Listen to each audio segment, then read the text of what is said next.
मुंबई महाराष्ट्रापासून तोडली जाईल अशी शंका आणू नये। मुंबई काल आज उद्या महाराष्ट्राचेच। चंद्रसूर्य असेपर्यंत मुंबई महाराष्ट्रात राहणार। मुख्यमंत्री फडणवीसांचं विरोधकांना उत्तर।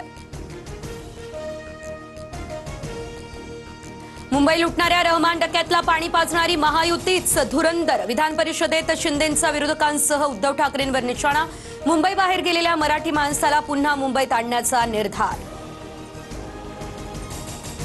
जे करार होतात तितकी गुंतवणूक प्रत्यक्षात होत नाही। महाराष्ट्रातील बेरोजगार तरुणांचे प्रश्न आजही अनुत्तरित। 7 दिवसांच्या अधिवेशनात पुरवणी मागण्या मंजूर करून घेणं हाच एकमेव हेतू होता। जयंत पाटलांची सत्ताधाऱ्यांवर टीका। मुंबई महापालिका निवडणुकीआधी ठाकरेंच्या शिवसेनेला मोठा धक्का। तेजस्वी गोसाळकर उद्या भाजपमध्ये करणार प्रवेश। सूत्रांची ही माहिती। मुंबई महापालिका निवडणुकीत महायुतीच्या जागा वाटपासाठी 2 दिवसांमध्ये पहिली बैठक होणार। भाजपकडून 4 तर शिवसेनेकडून 6 नेते वाटाघाटी करणार।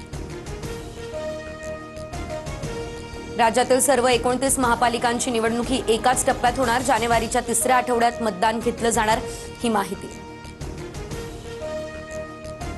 संघाच्या मुख्यालयात महायुतीच्या आमदार मंत्र्यांचं बौद्धिक फडणवीस शिंदेंकडून सरसंघचालक डॉक्टर हेडगेवार आणि गोळवलकर यांच्या समाधीचं दर्शन। मात्र अजित पवार यांच्यासह राष्ट्रवादीचे आमदार मंत्र्यांची रेशीम बागेत अनुपस्थित।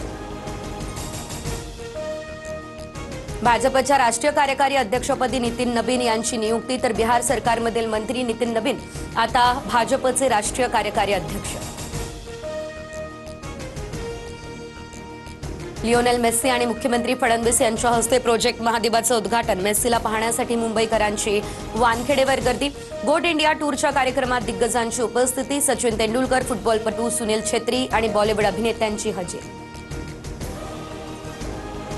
19 वर्षांखालील आशिया चषकात भारताचा पाकिस्तानवर दणदणीत विजय। आयुष म्हात्रेच्या नेतृत्वात भारतीय संघानं पाकिस्तानला 90 धावा रोखून धूळ चारली।